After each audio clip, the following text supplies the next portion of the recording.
Well, good morning and welcome. Did you ever wonder how to take a stone from just a rough slab to a finished domed cabochon?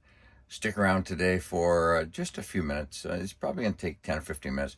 I'm going to show you step by step how to take a stone from rough to finished on my Vivor lapidary machine here.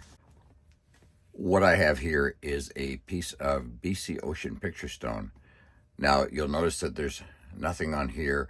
I've just done some preliminary grinding here, but I'm going to take this from what it looks like now. I'll take you through all the steps to make it into a gorgeous wearable pendant.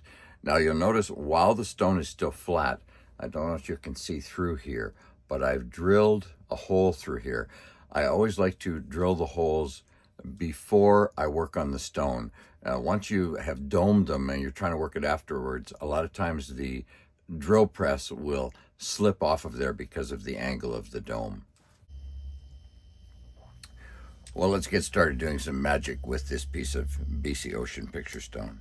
Now, this stone is endemic to British Columbia. You can only find it in Midway, British Columbia. If you have seen some of my past videos, there's a fellow named Dan Hurd who mines this stone, and it's beautiful. Now, you'll notice there's nothing here, and I need to dome this. So what I'm going to do, I'm going to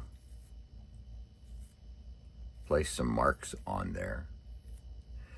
Now, when I'm grinding this, once those marks disappear, I'll know that I've covered every piece of the surface of the dome that I'm about to make.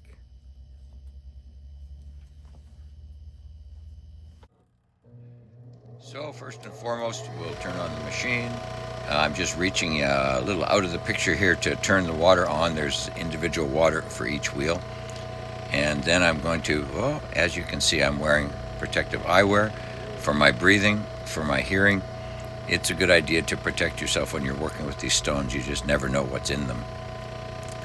So I like to soak the wheels and soak the stones that I'm working with.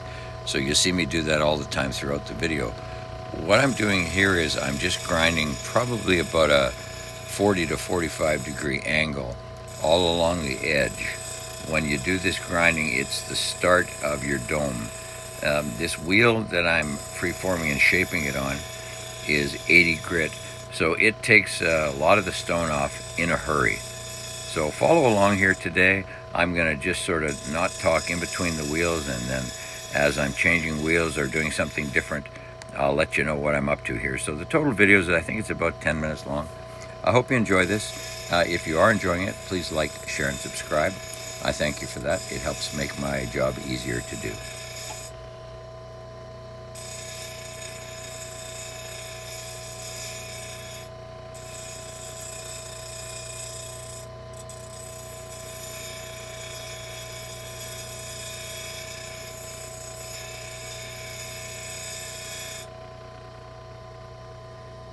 Now you notice as I'm working here, I'm continuously checking the stone. I'm always making sure that there's no cracks or anything. This 80 grit wheel, it's going to take you about probably 6 or 7 minutes altogether. I've sped up some parts of it. It'll take you about 6 or 7 minutes to get the what's called the girdle for forming your dome.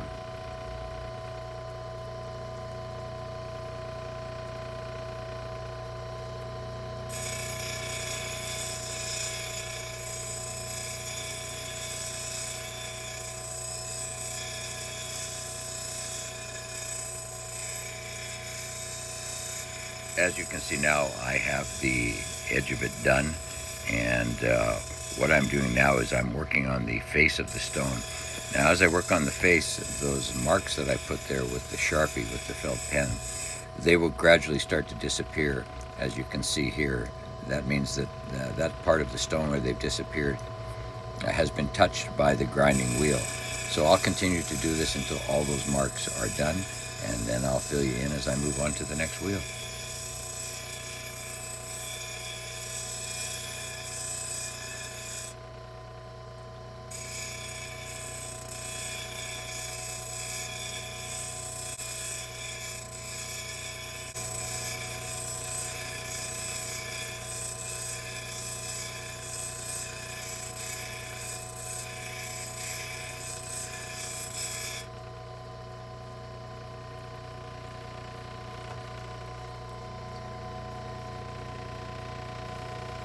So here I've finished preforming my pendant on the 80 grit wheel, and as you can see here, I'm soaking the stone and soaking the next wheel. I'm about to move on to the 220 grit wheel, and what I will do here is I'll just repeat the process that I did with the 80 grit wheel. The reason for this is, first of all, you get lots of scratches with 80 grit and you need to take them off, and each wheel that you progress up the scale takes the scratches off. Now I will go over the edge or the girdle that I did, and then I'll go over the face of this stone, and I'll do the same with each stone. As we progress, I'll fill you in on that, on what I'm doing.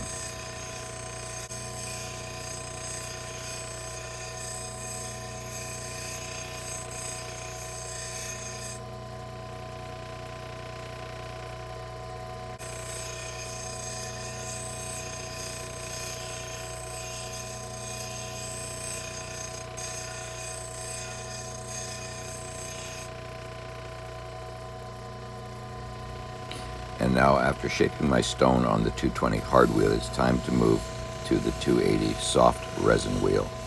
I rinse the stone thoroughly to remove any coarse grit left over, preventing contamination from wheel to wheel.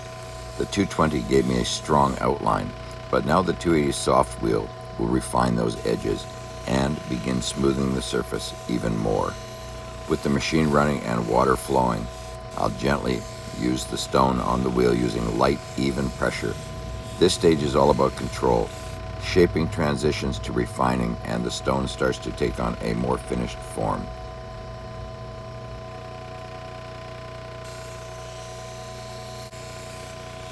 In the interest of making this a more realistic video, I've left most of the grinding time that you see in.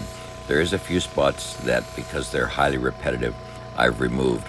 But generally you should spend about 5 to 7 minutes per wheel to get your perfect smooth finish by the time you're finished with all 6 of the lapidary wheels. If you're enjoying this, please like, share, and subscribe. And as usual, thank you for joining me today on the channel. And now what? And taking part in my lapidary adventure, which I hope becomes part of your lapidary adventure.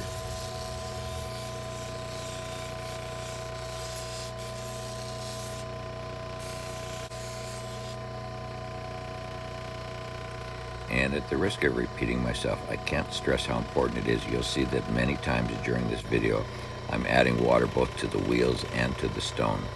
I also am putting water on it from my water feed in the lapidary machine, which you see me reaching over right now to turn up the water. You can see it splashing there. This water not only keeps the stone nice and cool, it helps prevent it from chipping and cracking. Although that's inevitable when you're working stones. A lot of stones have inclusions, and if something chips or cracks, don't worry. The nice thing about lapidary arts is you can always go back over it and fix something.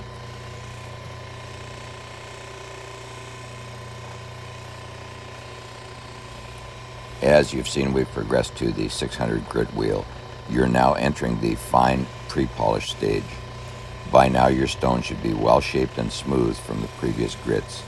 The 600 grit wheel, which is a soft resin wheel, will start removing the finer scratches left by the 280 grit wheel.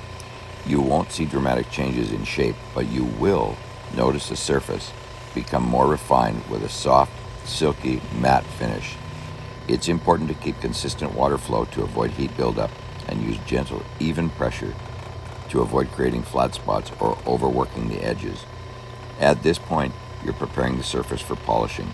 Any scratches you miss here will show up on the final polish, so take your time and check your progress under a good light. And now hitting the 1200 grit wheel on my lapidary machine is where the magic really starts to happen. After all the shaping, grinding, pre-polishing, basically after all your work, this is the moment where the stone begins to shine.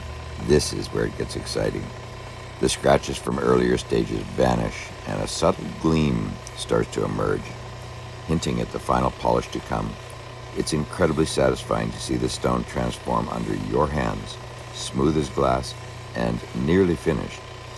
Here I slow down, savoring each pass, because now I'm not just working on a stone, I'm revealing its final character.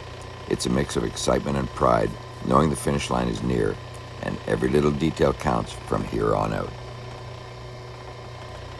Reaching the 3000 grit wheel on my Vivor lapidary machine is nothing short of exhilarating. After an hour or so of shaping, smoothing, refining, this is the moment when the stone truly comes to life. The surface will start to glow with a soft, wet-looking sheen. It's no longer just a rock. It's become a piece of art. Every pass on the 3000 wheel brings out more depth, more color, more character that you couldn't fully see before. The anticipation is building, knowing I'm just steps away from a final polish. It's a reward for every careful grind and patient touch, and it's thrilling to watch the finish take shape right before my eyes. This is the heart of lapidary, the transformation, the beauty, the art.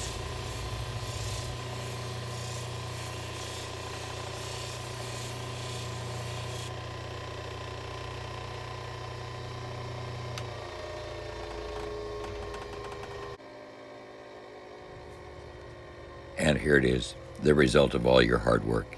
And tell me, who wouldn't be proud to wear a piece of jewelry like this, knowing that you put your heart and soul into it? Enjoy your journey, my friends. I hope this was as enjoyable for you as it was for me.